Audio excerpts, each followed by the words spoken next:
இந்த ஜெபத்துல கூட யாராவது ஒருத்தர் அப்படி இருக்கலாம், யாராவது ஒருத்தருடைய ஃபேமிலி சிச்சுவேஷன் வித்தியாசமா இருக்கலாம். அதுக்காக நீ இடறிடாத, அதுக்காக நீ இடறிடாத. யாரோ ஒருத்தருக்காக ஆண்டவர் பேசுறாரு. உங்க அம்மா அப்பா சரியில்லை, உங்க குடும்பம் சரியில்லைன்றதுக்காக நீ ஒரு தவறான பாதையை சூஸ் பண்ற, தவறான நபரை நீ தெரிஞ்செடுக்கிற. ஏன்னா உங்க அப்பா உன்னை பார்த்து கேள்வி கேட்க முடியாது, உங்க அம்மா உன்னை பார்த்து கேள்வி கேட்க முடியாது. காரணம் அவங்க மிஸ்டேக் பண்ணிட்டாங்க, அவங்க விழுந்துட்டாங்க, அவங்க அந்த இடத்துல இல்ல. தடுமாறாத, உனக்கு கவனிக்கல, உனக்கு அந்த ஆறுதல் அந்த இடத்துல கிடைக்கல அப்படின்னும் போது இன்னொரு இடத்துல ஆறுதல். ரொம்ப கேர்ள்ஸ் எல்லாம் தங்கச்சிங்க ரொம்ப கவனமா கவனிச்சுங்க. நிறைய நேரத்துல குடும்பத்துல உங்களுக்கு வந்து ஆறுதலும் சமாதானமும் அப்பாவுடைய அரவணைப்பும் அம்மாவுடைய அரவணைப்பு கிடைக்காதனால உன்னுடைய மனசு எந்த இடத்துல அரவணைப்பு கிடைக்குதோ அந்த இடத்துல தேடும். சில அம்மா அப்பாவால பிள்ளைகளை வந்து கரெக்டா வந்து கைட் பண்ணி கொண்டு போக முடியாது.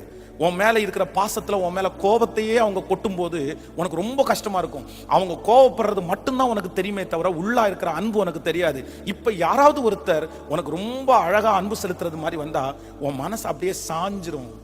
ஆனா அம்மா அப்பா சரியில்லை, குடும்பம் சரியில்லைன்றதுக்காக எந்த விதத்திலும் நீ டிஸ்டர்ப் ஆகாத. தம்பிங்க அப்படிதான், உன்னை உங்க அம்மா அப்பா செக் பண்றது இல்லை, கேட்கறது இல்லை, பேசுறது இல்லை, நீ என்ன பண்றதுன்னு கேட்கறது இல்லை. நீ வந்து ஒரு போதைப் பொருள் போட்டா கூட உங்க அம்மா அப்பாவுக்கு கண்டுபிடிக்க முடியாது. நீ என்ன பார்க்கறேன்னு உங்க அம்மா அப்பா சர்ச் பண்றதே இல்லை. இந்த மாதிரி ஒரு அம்மா அப்பா உனக்கு இருக்கிறதுனால, எனக்கு இப்படிப்பட்ட வசதி உனக்கு ஓப்பனா இருக்கிறதுனால, ஈஸியா இருக்கிறதுனால நீ தயவு செய்து இடறிடாத. இது பெரிய ஆபத்து, பெரிய ஆபத்து. ஏன்னா உங்க அம்மா அப்பா உனக்கு பிரகாரமா வாழ முடியாது.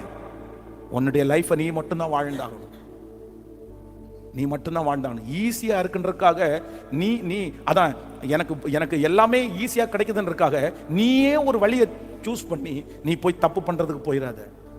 நீ உனக்கு ஒரு கண்ட்ரோல் வேணும். நீ வந்து யோசிக்கணும், அவங்க என்ன கவனிக்கலைனாலும் யாரு கவனிக்கிறான்னா என்னை ஒருவர் கவனிக்கிறார், என்னை ஒரு கவனிக்கிறார். ஸோ